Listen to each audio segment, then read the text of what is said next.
BD news. गृह मंत्रालय के निर्देश पर 4 बजे सायरन बजाकर आपातकाल की सूचना दी गई, जिसके बाद मौके पर सिविल डिफेंस सहित अन्य सुरक्षा व राहत बचाव दल मौके पर पहुंचा और लोगों को सुरक्षित बाहर निकाला। लगभग आधे घंटे तक चली मॉक ड्रिल में किसी भी तरह की आपातकालीन स्थिति से निपटने की तैयारी का जायजा लिया गया। उपायुक्त शिमला अनुपम कश्यप ने कहा कि इस तरह के अभ्यास से प्रशासन की तैयारियों का अवलोकन होता है और लोगों को भी जागरूक किया जाता है। देखिए आप जानते हैं कि हम सब लोग इस बात से तो अवगत हैं ही कि किस प्रकार की स्थिति अभी चल रही है। तो इसी संदर्भ में कल सचिवालय में मुख्य सचिव महोदय की अध्यक्षता में जो बैठक हुई थी, उसमें आज मॉक ड्रिल करने के निर्देश हमको प्राप्त हुए थे और काफ़ी डिटेल एक्सरसाइज करने के बाद आज प्रातःकाल से ही हम लोग 10 बजे से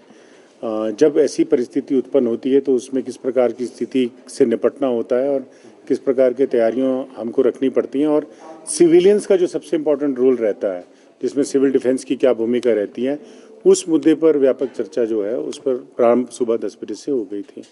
इसमें सबसे पहले ये देखा जाता है कि जो आवश्यक सामग्री है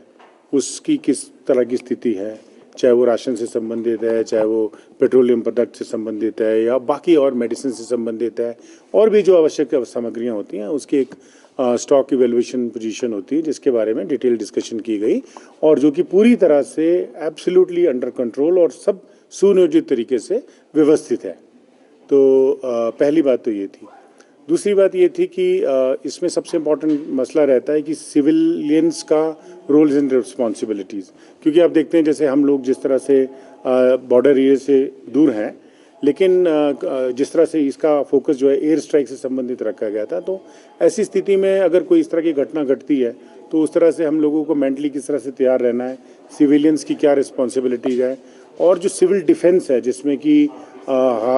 हर व्यक्ति जो है वो उसमें भागीदार बन सकता है और अपने आप को उसमें एनरोल कर सकता है। तो उसके लिए एक स्पेशल ड्राइव भी पूरे डिस्ट्रिक्ट में चल रहा है, तो उसमें वो अपने आप को एनरोल भी कर सकते हैं। तो एक तो ये मसला था। इसके बाद दूसरा है कि इंटर डिपार्टमेंटल कोऑर्डिनेशन कैसी होती है, आपस में समन्वय अच्छा हो, कम्युनिकेशन की कमी ना हो, इन सब चीज़ों के बारे में एक व्यवस्थित रूपरेखा जो है बनाई जाती है। तीसरा ये है कि मॉक ड्रिल में आपने देखा होगा कि डिज़ास्टर मैनेजमेंट में कई प्रकार की मॉक ड्रिल चलती रहती है, लेकिन ये ऐसी मॉक ड्रिल हमने भी कभी नहीं करवाई और ऐसी स्थिति पहली बारी हम सब लोगों के सामने आई कि इसमें एक मॉक ड्रिल करने की आवश्यकता पड़ी है।